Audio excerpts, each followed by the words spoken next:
January 15 2017 askari ayaa gaari shacab ku rasaaseeyay xaafadda Oodweyne ee degmada Daynile.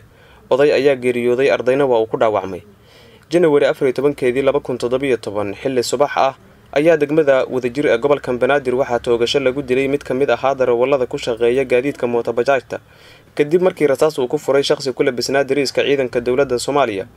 February 12 2017 ilaalo la socotay gaari uu leeyahay gudoomiyihii hore ee degmada wadajir ayaa rasaas ku furay gaari uu la socday xildhibaan waxaana dhaawacmay darawalkii waday gaarigaas.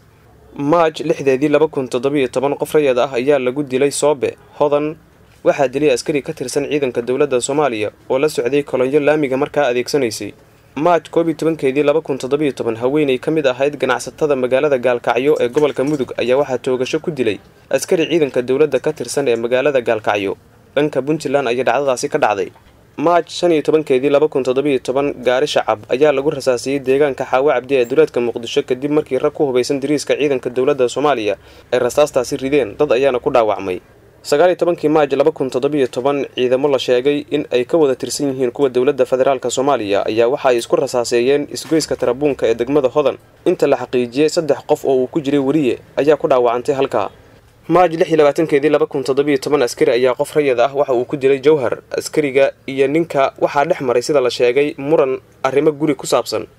March 27 2017 waxa Muqdisho ka dhacday dhacdo argagax lahayd kadib markii nin ku hubeysan dariiska ciidanka dawladda uu gabar safar ahayd ku dilay albaabka hore ee garoonka diyaaradaha ee magaalada Muqdisho.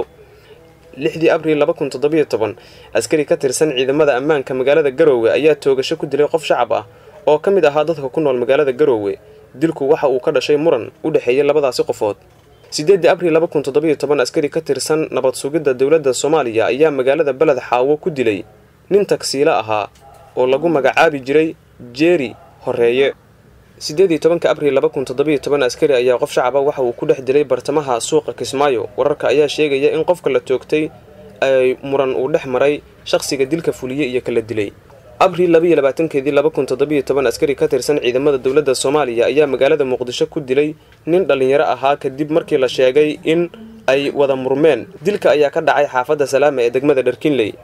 Abriil 23 2017 ciidamada madaxweynaha Soomaaliya ayaa dilay Abwaan Tahliil Jimcaale Hubane oo ka tirsanaa shaqaalaha wasaaradda warfaafinta uuna ku geeriyooday shil gaari oo ka dhacay afaafka hore ee madaxtooyada Soomaaliya.